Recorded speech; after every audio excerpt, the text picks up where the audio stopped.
One of the key themes that plays into your development of a good understanding of organs and organ systems is how they provide the body with vast amounts of surface area across which the body exchanges chemicals with the external world. External here is in a matter of speaking, since these vast surface areas are usually packed into organs that sit inside of your body. From the earlier videos, you're probably tired of hearing about your lungs, and we'll be getting back to them soon enough. What I just want to remind you of here is that there's a vast surface area in both the alveoli and the pulmonary capillaries, and all of this surface area is folded and packed into around 5 pounds of lung meat sitting inside of your chest cavity. Another example, and one that's directly relevant to this module, has to do with the lining of your small intestine. This is where the nutrients get absorbed into your bloodstream from the digested food that's passing through the intestinal tube of your digestive tract. Okay, so here is a diagram showing the basic anatomy that we're talking about. Looking at a cross-section of the small intestine, taken right here. It's basically a tube with a space in the center. This space is called the lumen, and it's where the food must pass through in going from the mouth to the anus. Now, the first thing you need to understand is that this lumen, the space inside of your intestines, as well as your stomach and your throat, is all part of the external world. It's easier for you to see this if you consider that the lumen space is contiguous with the space inside your mouth.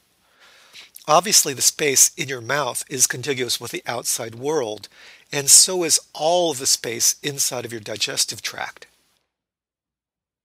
Now, if we zoom in a bit, not to a microscopic level yet, the epithelial lining of the intestine, where your cells are in contact with the food passing through, is called the tunica mucosa, and it's highly folded or involuted with millimeter-long finger-like projections called villi that make the actual surface area of the intestine far greater than what you would have in a tube with a smooth interior surface. Here is an electron micrograph showing these projections.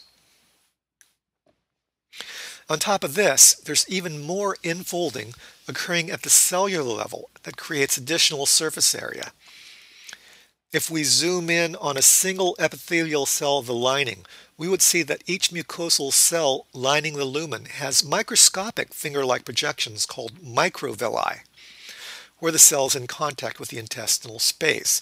And this gives the cell a roughly Bart Simpson-like appearance in the way that I'm drawing it here, although in real life there are thousands of microvilli on top, so the appearance is really more like a brush.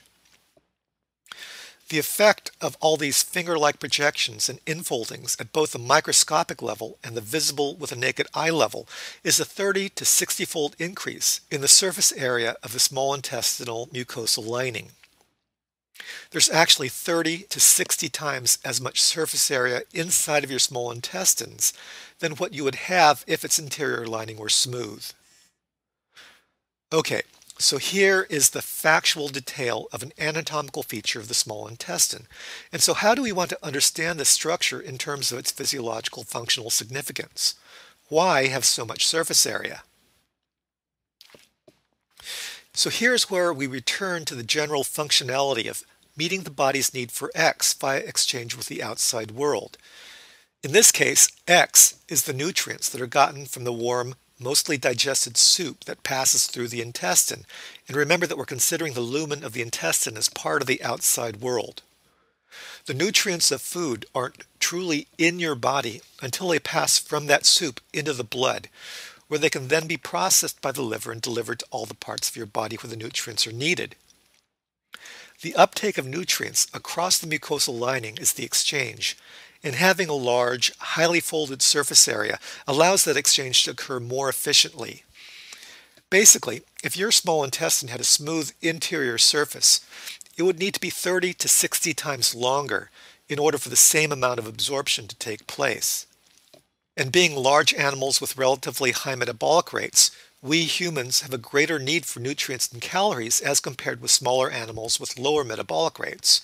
And having this large surface area as part of the structure is crucial for the physiological function of adequate uptake of food calories and other nutrients.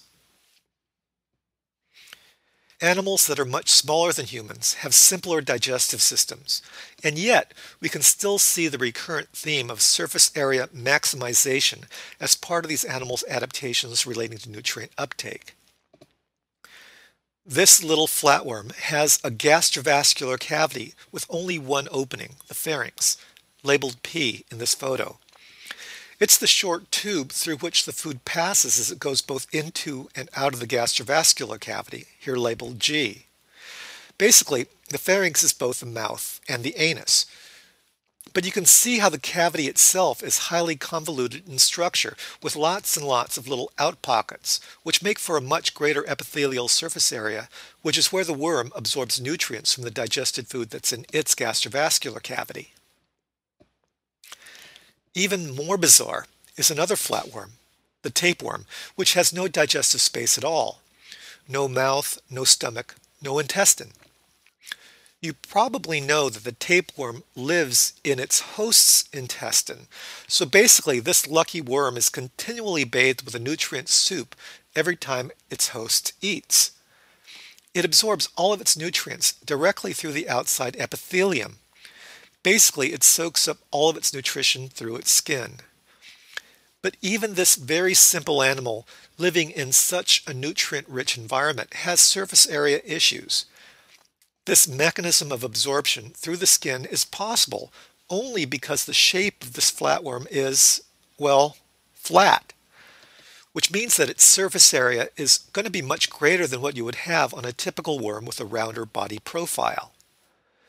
You might say that the tapeworm's flat shape is part of its physiological mechanism for nutrient uptake, and that natural selection has maintained this very flat body profile in tapeworms because all the tapeworms' ancestors were successful because they were very flat-bodied, and this success was directly related to their ability to absorb nutrients.